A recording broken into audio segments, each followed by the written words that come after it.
Përshëndetje të nderuar miqtë e mi, përshëndetje të dashur ndjekës. Ja ku po ritakohemi sërish të ditën e sotme me mua Tirona Lili në kanalin Monitor TV. Fillimisht ju uroj të gjithëve një javë të mbar, një javë me energji pozitive dhe me mendime të mira. Uroj nga zemra që të heqim këto mendimet që kemi për të dëmtuar tjetrin, për t'i bërë problem tjetrit, apo për t'a shqetësuar në disa momente në jetën e tij. Se për t'ia shkatruar jetën, besoj që ziliqarët apo inaçorët nuk është se kanë mundësinë që t'ia shkatrojnë jetën dekujt, por thjesht kanë mundësinë ta shqetësojnë, kanë mundësinë ta mërzisin, kanë mundësinë ta lëndojnë dikë tjetër shpirtërisht, por jo t'ia shkatërrojnë shpirtin.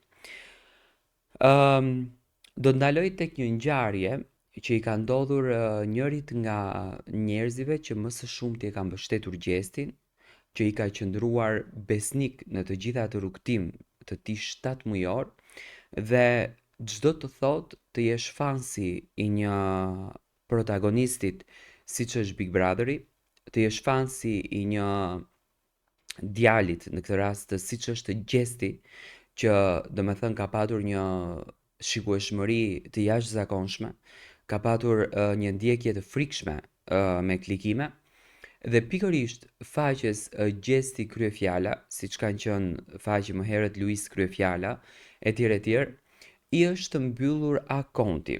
I është mbyllur akonti, domethënë nuk ekziston më a Instagram, nga fakti sepse nuk dëshirojnë hakerët që a Instagram të jetë aktiv dhe në faqen e hapur apo në channelin e hapur nga fansat e Gjestit, Gjesti Channel, mbret me 1100 ndjekës, kanë ardhur dy mesazhe që shpjegojnë bukur situatën se si ka ndodhur. Unë një herë do të lexoj të dy mesazhet, më pas do të komentojmë patjetër atë se çfarë do të lexoj.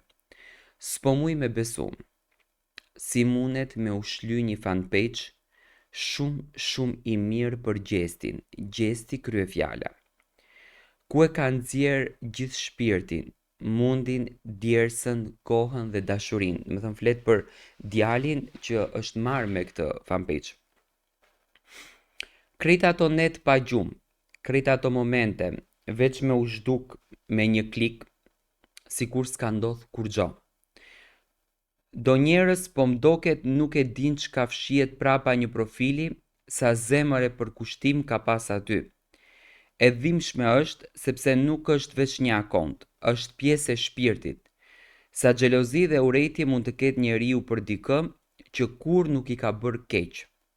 Sot shumë njerëz s'din me gëzu për të tjerët, vetëm rinë duke prit me i pa ato duke rënë poshtë. Por dje diçka, ajo që vjen prej shpirtit tënd nuk shuhet kur. Jemi me ty gjithmonë Gjest Kryefjala. Do të thënë, tani fansat e Gjestit po bëjnë një lloj proteste virtuale, duke mbështetur Gjest Kryefjalën, dhe duke i dhënë shpirt për këtë situatë që i ka ndodhur. Do të thënë ja kanë mbyllur channelin apo fanpage-in në Instagram të tij. Ka qenë një faqe shumë e ndjekur nga shqiptarët, ku domethënë shqiptarët kishin të gjitha lajmet që bënin rreth Gjestit. Më pas në të njëjtën faqe shkruan djali i cili e mbante faqen e Gjest Kryefjalës. Hello njerëzit më të mirë në botë. Jam Gjest Kryefjala me Instagramin të Gjesti Faf. Desha vetëm t'ju them se unë nuk do të dorëzohem asnjëherë. Ma mbyllën akontin dhe nuk jemi duke provuar që ta hapim.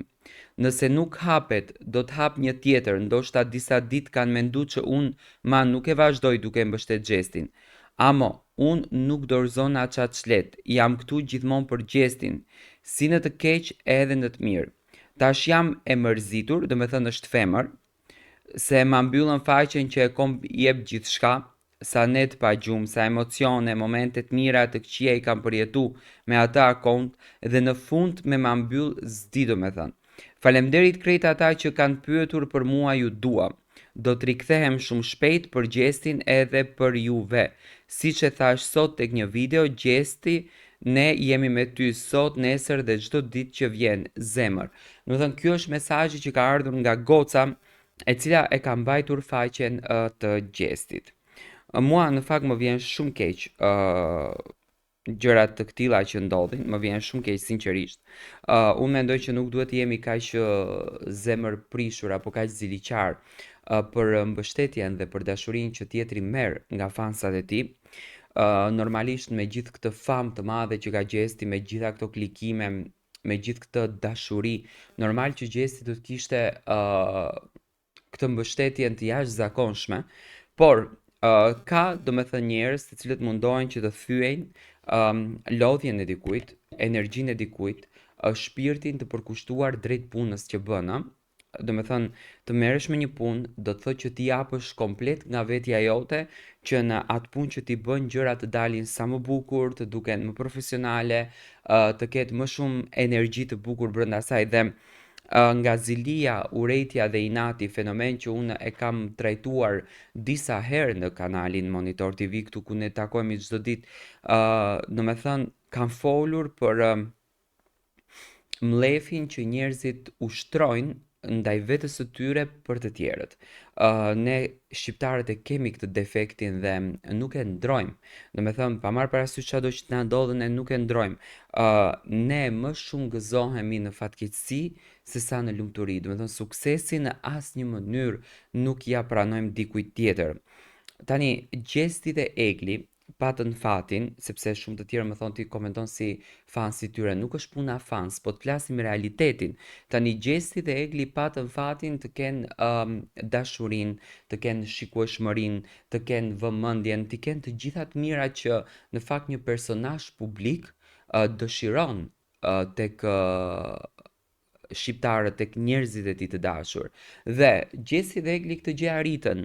E arritën me shumë përkushtim, e arritën me shumë mund, e arritën me shumë djerës, sepse ato bën një lojë të jashtëzakonshme, shfaqën ndjesi dhe gjithçka tjetër. Dhe sot ti të mbyllësh një faqe që ka kushtuar energji 24 orë, në të kjo është shumë e dhimbshme. Unë jam i bindur që faqja kryefjala, Gjest kryefjala do të kthehet shumë shpejt dhe unë e di që fansat e Gjestit do të luftojnë me pafund që Gjesti të vazhdon të mbetet në qendër të vëmendjes.